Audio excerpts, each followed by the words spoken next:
What is mindset? Mindset plays a crucial role in shaping an individual's attitude towards challenges and learnings. A mindset is a person's set of beliefs and assumptions about themselves, their lives, and the world around them. It can influence how someone thinks, feels, and behaves in a given situation. Mindsets can be helpful, but they can also be maladaptive and lead to feelings of anxiety, sadness, guilt, and inadequacy. People can have multiple mindsets, and they can be changed. According to Stanford psychologist Carol Dweck, there are two basic mindsets, which are fixed and growth. A fixed mindset assumes that abilities, intelligence, and talents are innate and unchangeable, leading to avoidance of challenges and a fear of failure. So, it is the belief that abilities and skills are fixed and cannot be changed.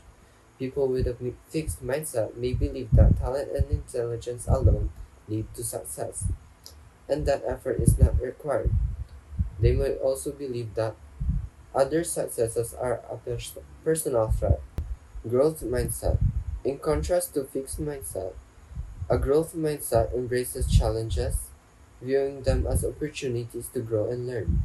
Individuals with a growth mindset tend to persevere, seek feedback, and continuously develop themselves, making it essential for achieving long-term personal and professional success.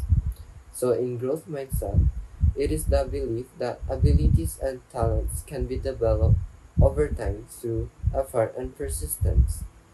People with a growth mindset tend to accept challenges as opportunities to learn and grow. They may also realize that there is a room for everyone's success. Have you ever set a goal and wonder why some goals are easier to achieve while others seem to fall apart? Well, Edwin Locke's goal-setting theory provides a roadmap for setting and achieving goals effectively. First, let's have an overview of Locke's goal-setting theory. Locke's theory highlights that specific, challenging, and achievable goals improve the performance and motivation. A clear goal gives you direction and purpose, while challenging goals push you to grow. Think of it this way: a vague goal like do better in school is harder to achieve than a specific goal like study 2 hours daily and score at least 85% in exams. Now, Locke's goal-setting theory involves 5 principles that need to be followed in order to achieve your goal successfully. Clarity. A clear and measurable goal prevents confusion and helps you to stay focused. For example, instead of saying, I want to save money, you could say, I will save 5,000 in 3 months by cutting unnecessary expenses. Challenge. Challenge goals should push you outside your comfort zone. Challenging yourself builds skill and resilience. For instance, preparing for a marathon instead of just jogging. Casually can motivate you to train harder and push limits. Commitment. Believing in the goal is essential. Commitment ensures you to stay consistent even during setbacks. If a team agrees to achieve 100% sales growth, their collective belief in the goal drives action and unity. Feedback. Regular feedback helps track progress and make adjustments. For example, if you're learning a new skill, feedback from mentors or peers ensures you're on the right track. Feedback answers the question, am I closer to my goal? And last, task complexity. Breaking down a complex goal into smaller, actionable tasks makes it manageable. For instance, writing a thesis might feel overwhelming, but dividing it into stages like research, outlining, and drafting creates realistic timelines. This theory emphasizes the importance of intentional goal setting in any field, whether you're a student, a professional, or a part of a team. Start by choosing one goal you always wanted to achieve. Use the principle of clarity, challenge, commitment, feedback, and complexity, and notice the difference in your focus and progress. Stress is something we all face, whether from school, work, relationships, or personal expectations. How we recognize and manage stress can make a huge difference in our well being. And by well being, health. taking charge of one's health. Now, health is a personal responsibility that requires proactive decision making and habits. You see, health and stress are related to each other, for stress affects health. However, stress is unavoidable, so individuals must then take an active steps, awareness, fostering resilience against life's challenges. Now, let's define stressors. Stressors are simply factors that causes stress. These can be external, like deadlines, financial issues, conflicts, or internal, like self-doubt or perfectionism. And our responses to these stress or the outcome can vary physical, emotional, or behavioral. Physical. You might feel headaches, rapid heartbeats, or fatigue. Emotional. You might experience anxiety. Behavioral. For stress might push you to overeat, procrastinate, or it can affect your sleeping habits. How about you? What are the stressors you face the most in your daily life? How do you usually react? Physically, emotionally, or behaviorally? Understanding these responses is the first step to managing stress. But the bigger question is, how can we strengthen ourselves to cope better? Or what's our source of coping strength? One of the best ways to manage stress is by leaning on others. Social support. Talking to a friend or a family member can help lighten your emotional burden.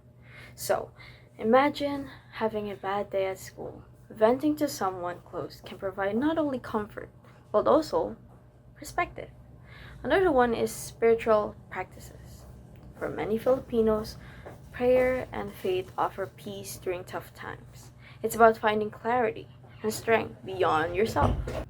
You can also cope by healthy activities, engaging in hobbies, exercising, or even a creative outlet like painting or journaling can significantly reduce stress.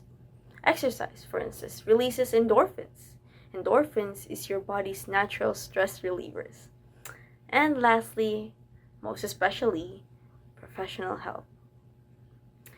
Sometimes stress feels overwhelming, and that's when seeking professional guidance can be a lifesaver. Therapy or counseling gives us tools to process our emotion effectively. Seeking help is not a sign of weakness, it's a step forward towards strength. Stress and Filipinos. The social and cultural dimensions of stress. In the Philippines, stress is deeply intertwined with cultural and societal factors. Common stressors include financial struggles, work related challenges, and familial expectation. The Filipino value of utang na loob, meaning debt of gratitude, often creates pressure to meet obligations or repay kindness, while the desire to uphold family honor can add to stress levels. Additionally, societal norms sometimes discourage open discussions about mental health, which can hinder effective coping. However, Filipinos' resilience is rooted in strong community bonds, religious faith, and humor, which serves as buffers against stress. In short, in the Philippines, stress is influenced by cultural value like family, expectations, and the concept of utang na loob, while strong community ties, faith, and humor help people cope. Taking care of the self, the need for self care and compassion. Self care involves activities that nurture physical, emotional, and mental health. Examples include maintaining a healthy lifestyle, engaging in leisure activities, and setting boundaries. Equally important is self compassion, treating oneself with kindness during times of struggle. This means replacing self criticism with understanding and focusing on growth rather than failure. Investing in self care and compassion improves overall quality of life, enhances emotional stability, and fosters long term well being.